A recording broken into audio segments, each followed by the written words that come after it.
Hello students, welcome to MS School, Standard 12, Subject English, Unit number 6, Strike Against War કે જેનું comprehension કે જેમાં અલગ અલગ એક્સરસાઇઝ છે કે જે આપણે સમજી ગયા. આજે વોકેબ્યુલરીમાં જે અલગ અલગ પ્રકારની જે એક્સરસાઇઝ છે કે જે આજે આપણે સમજવાના છીએ. તો ચાલો આપણે શરૂઆત કરીએ. B1, choose the most appropriate option. નીચેનામાંથી યોગ્ય શબ્દ છે એ પસંદ કરો. ફર્સ્ટ આપ્યું છે which word is related to corruption. Corruption એટલે કે ભ્રષ્ટાચાર. તો કે ભ્રષ્ટાચારને જે સંબંધ ધરાવતો શબ્દ કયો છે? તો સૌથી પહેલું આપ્યું છે એ સ્કેનેટી મતલબ કે અલ્પ. અનપ્રિન્સિપલ એટલે કે નીતિ કે સદાચાર વિનાનું. ઇન્વેન્શન એટલે આક્રમક અને ડી જેપર્ડી મતલબ કે સંકટ.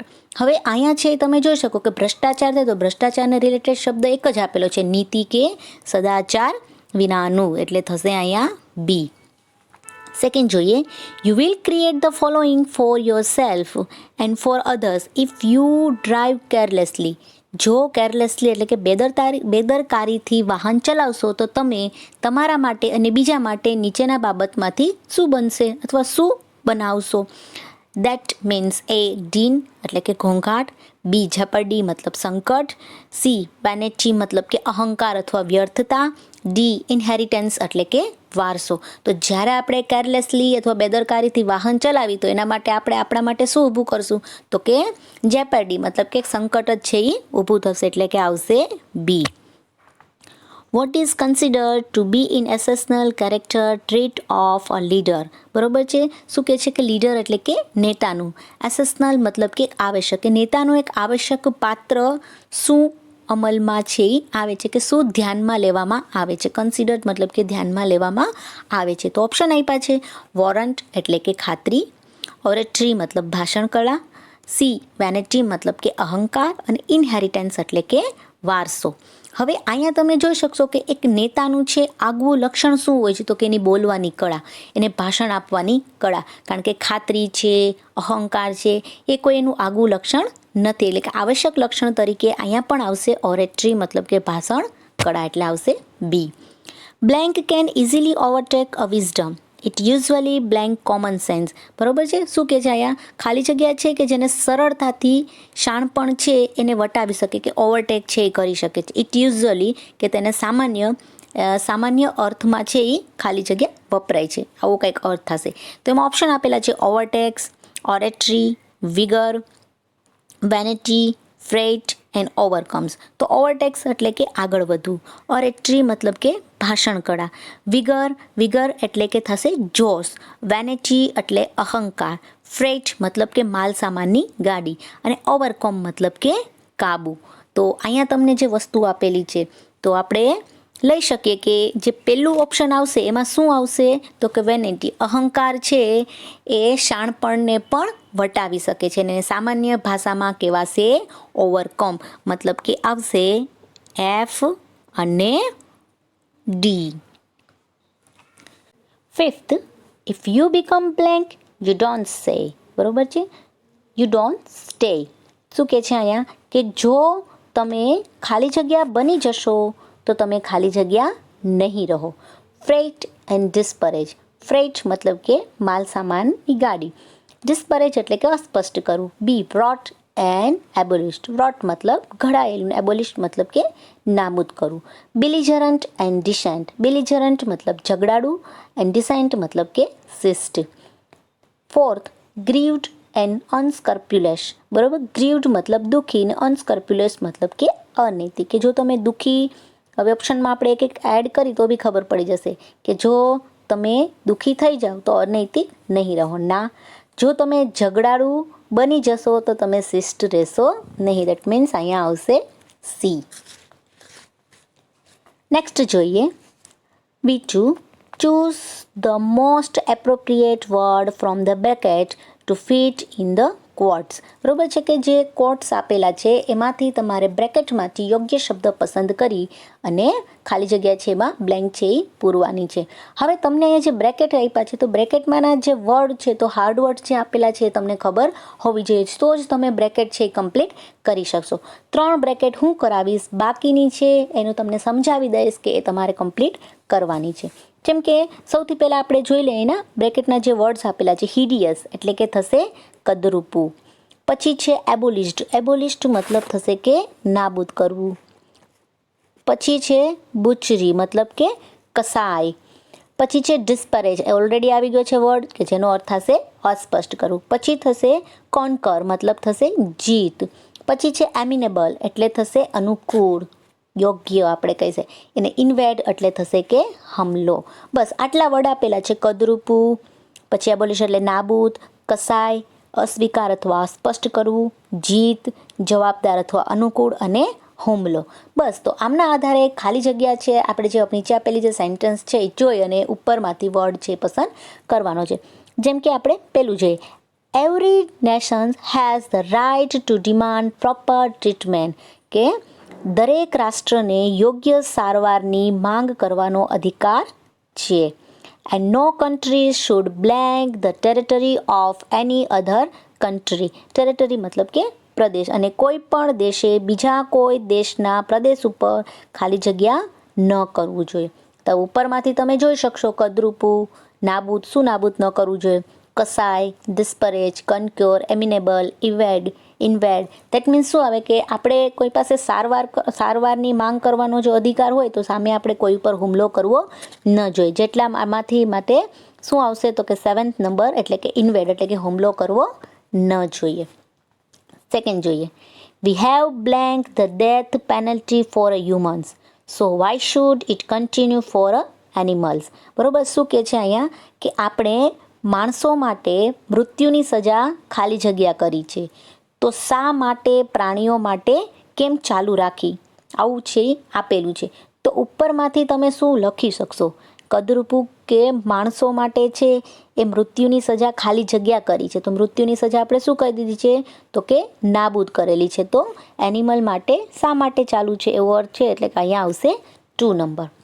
પછી છે whenever you are confronted with an opponent blank him with love.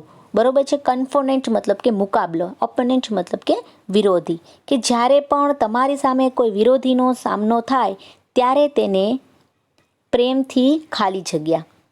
બરોબર, શું કરવાની વાત છે કે જ્યારે આપણી સામે કોઈ વિરોધી હોય, મહાત્મા ગાંધી કહી ગયા છે કે ત્યારે તેને શેનાથી જીતવાનું છે, પ્રેમથી. બરોબર છે, તો જીતવું, તો જીતવો જેવો વર્ડ આપણે ઉપરથી જોઈએ તો કયો છે તો કે આર્યો, કોનકર. કેટલા નંબર આવશે 6 નંબર, સોરી 5 નંબર. બાકીના 4 છે તમને સમજાવી દઉં છું કે જેથી કરીને તમે જાતે કરી શકો. 4 છે, I will stay in jail to the end of my days before I make blank of my conscience. Conscience મતલબ થશે અંતઃસ્ફૂર્ણા. બરોબર, કે મારા અંતઃકરણની ખાલી જગ્યા કરું તે પહેલાં હું મારા દિવસો છે અંત સુધી જેલમાં રહીશ. બરાબર, I will stay in jail end of my days before, તે પહેલાં. બરાબર છે, કે કોન્શિયન્સ મતલબ થશે અંતઃકરણની ખાલી જગ્યા કરું. હવે અહીંયા તમારે જોવાનું છે કે શું આવશે. 5th જોઈએ, friendship is the source of the greatest pleasure and without friends even the most blank pursuits become tedious. બરોબર, કે શું કહે છે અહીંયા કે મિત્રતા છે એ સૌથી વધુ આનંદનો સ્ત્રોત છે.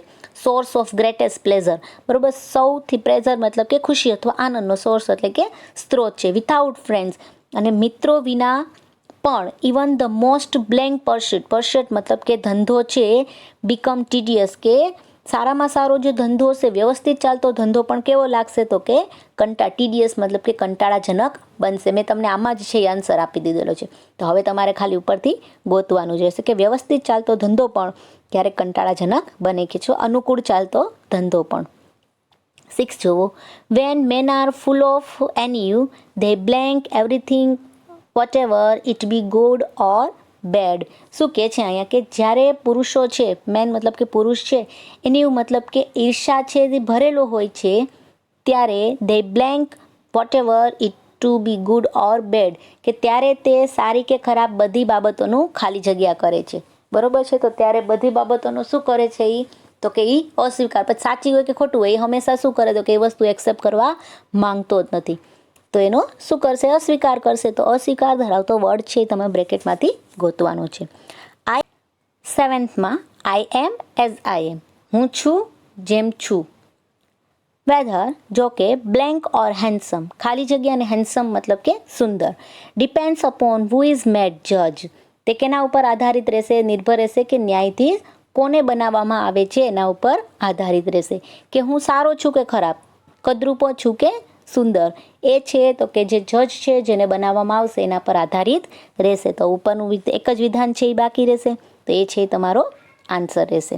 નેક્સ્ટ જોઈએ. For frame meaningful sentences using all the words given in the set, કે નીચે આપેલા જે વર્ડ્સ છે એનો યુઝ કરીને એક અર્થપૂર્ણ વાક્ય છે તમારે બનાવવાનું છે. તો તમને જે 3 વર્ડ્સ આપ્યા છે એનું એક્સપ્લેનેશન છે હું કહી દઉં છું કે જેથી કરીને વાક્ય છે તમને બનાવવામાં ઇઝી પડે. પહેલું છે એન્જ્યોર. એન્જ્યોર મતલબ કે સહન કરવું. પરસિસ્ટન્ટ મતલબ કે સતત, અને વેનિટી મતલબ કે અહંકાર અથવા તો વ્યર્થતા. તો એના ઉપરથી જો તમને એક સેન્ટેન્સ પણ નીચે છે એક્ઝામ્પલ તરીકે 3 આપેલા છે. His vanity was persistent and could not be endure even by his friends. બરોબર. સેકન્ડ જોવો ઓરેટરી. ઓરેટરી મતલબ ભાષણ કલા. બરોબર છે. સ્કિલ મતલબ કૌશલ્ય, અને લીડર મતલબ કે નેતા. થર્ડ જોવો પર્સનાલિટી, ડિસેન્ટ એન્ડ ચેરિયસ્ટ. પર્સનાલિટી એટલે વ્યક્તિત્વ, ડિસેન્ટ મતલબ શિષ્ટ, અને ચેરિયસ મતલબ કે ઉછેરવું. ફોર્થ છે વિગર, વિન એન્ડ રેસ. બરોબર છે. વિગર એટલે ઉત્સાહ, વિન એટલે કે જીત, અને રેસ મતલબ કે દોડ. ફિફ્થ છે ગ્રીવ, અનપ્રિન્સિપલ્ડ એન્ડ કરપ્શન્સ. બરોબર. ગ્રીવડ એટલે દુઃખી, અનપ્રિન્સિપલ્ડ એટલે સૈદ્ધાંતિક, અને કરપ્શન એટલે કે ભ્રષ્ટાચાર. તો આ ત્રણેયનો વર્ડ્સ કરીને તમે તમારી જાતે કોઈ પણ સેન્ટેન્સ છે તમે બનાવી શકો છો, અને સાથે સાથે તમે છે એ ટેક્સ્ટનો પણ યુઝ કરી શકો છો. તો આમના જેટલા બી સેન્ટેન્સ છે 5 એ તમારે જાતે છે એ પ્રેક્ટિસ કરવાની છે. નેક્સ્ટ જોઈએ હવે. V5 each group of 4 words contain 2 words that are either adjective or noun or verbs, કે નીચે આપેલા જે 4 જે પ્રકારના જે તમને શબ્દો આપેલા છે એ શબ્દોમાંથી એનાથી 2 શબ્દો છે એ એડજેક્ટિવ હોઈ શકે, અથવા તો નાઉન હોઈ શકે, અથવા તો વર્બ હોઈ શકે. Circle this 2 words, then circle adjective if they are adjectives, and N if they are nouns, and we if they are verbs. કે તમને એમાંથી જે કોઈ પણ 2 શબ્દ છે જો એડજેક્ટિવ હશે તો એડી છે એના ઉપર રાઉન્ડ કરવાનું, નાઉન હોય તો એન ઉપર, અને વર્બ હોય તો વી ઉપર છે એ રાઉન્ડ કરવાનું છે. હવે તમને લોકોને સૌથી પહેલાં એડજેક્ટિવ કોને કહેવાય, તો કે વિશેષણ. તો આપણે ખબર જ છે કે કોઈ પણ શબ્દ છે કે જેની વિશેષતા દર્શાવતો શબ્દ હશે કે એને કહેવાશે વિશેષણ. નાઉન છે તો એક જેનું પર્ટિક્યુલર ચોક્કસ નામ આપેલું હોય, પછી નામના ઘણા બધા પ્રકાર છે કે તમે જે નાના ધોરણમાં શીખી ગયા છો. વર્બ મતલબ થશે ક્રિયાપદ. બરાબર, કે જે ક્રિયા કરનાર જે પદ હોય છે તે. તો જેમ કે પેલું જ આપેલું છે ડીન, એસ્ટ્રી, પરસ્વેડ એન્ડ ફ્રેટ. તો ડીન એટલે કે ઘોંઘાટ. તો ઘોંઘાટ છે એ શું છે, તો કે એક નામ છે. આપણે કહીએ ને કે અવાજ કરવો, તો અવાજ. એસ્ટ્રે મતલબ કે ભ્રામક. તો ભ્રામક એ થશે તમારું એડવર્બ, કે એટલે કે ક્રિયા વિશેષણ. પરસ્વેડ મતલબ કે સમજાવવું, તો એ બની ગયું તમારું શું બને, તો કે વર્બ. અને ફ્રેટ મતલબ થશે કે માલ સામાનની ગાડી, તો એ બની ગયું નાઉન. એટલે કે પેલું બે સરખા હોવા જોઈએ, કારણ કે એસ્ટ્રી છે એડવર્બ છે, અને પરસ્વેડ છે એ શું છે, તો કે વર્બ છે. એટલે એ બંને સરખા નથી, પણ નાઉન અને ફ્રેટ એ બંને, ડીન અને ફ્રેટ એ બંને શું છે, તો કે નાઉન છે, એટલે આવશે એન. સેકન્ડ જોઈએ અનપ્રિન્સિપલ્ડ, પ્રોપોગન્ડા, અમિનેબલ એન્ડ વાયલેન્ટલી. બરોબર છે. હવે અનપ્રિન્સિપલ્ડ પછી એ શું છે, તો કે અસૈદ્ધાંતિક. આપણે એવું થશે ને તો અનપ્રિન્સિપલ્ડ એટલે મતલબ કે એ બધી શું છે, તો કે એ છે તમારું એડજેક્ટિવ. પ્રોપોગન્ડા એટલે કે પ્રચાર. પ્રચાર છે એ શું છે, તો કે નામ છે, નાઉન. અમિનેબલ એ થશે તમારે અનુકૂળ થવું, તો એ બની ગયું તમારું એડજેક્ટિવ છે. અને વાયલેન્ટલી મતલબ થશે બહાદુરી, કે જે બહાદુરીપૂર્વક, તો એ ગણાશે તમારું એડવર્બ. તો અહીંયા તમારા 2 છે એ શું નીકળ્યા, એડજેક્ટિવ નીકળ્યા. એક નીકળ્યું તમારું નાઉન નીકળ્યું, ને એક એડવર્બ નીકળ્યું. એટલે 2 સરખા ગણાશે, તો કે તમારું અનપ્રિન્સિપલ અને અમિનેબલ એ 2 ગણાશે એડજેક્ટિવ. પછી છે થર્ડ કોન્ક્વેસ્ટ, ડિસ્પ્રેચ, એન્ડ્યોર એન્ડ વ્રોટ. તો કોન્ક્વેસ્ટ એટલે કે જીત. બરોબર છે. જીત છે એ શું છે, તો કે નામ છે. ડિસ્પ્રેચ એટલે કે સ્વીકારવું. તો સ્વીકારવું એ શું થશે, લેવું, સ્વીકારવું. તો એ શું થઈ ગયું, એક ક્રિયા થઈ ગઈ ને, તો એ ગણાશે તમારું વર્બ. એન્ડ્યોર એટલે કે સહન કરવું, તો એ પણ વર્બ ગણાશે. વ્રોટ એટલે કે ઘડાયેલું, તો ઘડાયેલું એ ગણાશે એડવર્બ. તો અહીંયા 2 એક સરખા શું મળી ગયા, આપણે વર્બ મળી ગયા. એટલે કે આ બંને શું થશે, એટલે ડિસ્પ્રેચ એટલે કે સ્વીકારવું, અને એન્ડ્યોર એટલે કે સહન કરવું. એ ફોર્થ જુઓ પરસ્વેડ મતલબ કે સમજાવું, કે જે આગળ પણ આવી ગયું તો એ બની ગયું તમારું વર્બ. અબસ્ટ્રેક્શન્સ મતલબ થશે કે અમૂર્તતા, મૂર્ત અમૂર્ત, દેટ મીન્સ મૂર્ત અમૂર્ત એટલે એ બની ગયું તમારું નાઉન. અનબીટેડ મતલબ કે પૂરજોશમાં, તો એ છે તમારું એડજેક્ટિવ એટલે કે કોઈ પણ વિશેષતા દર્શાવે છે.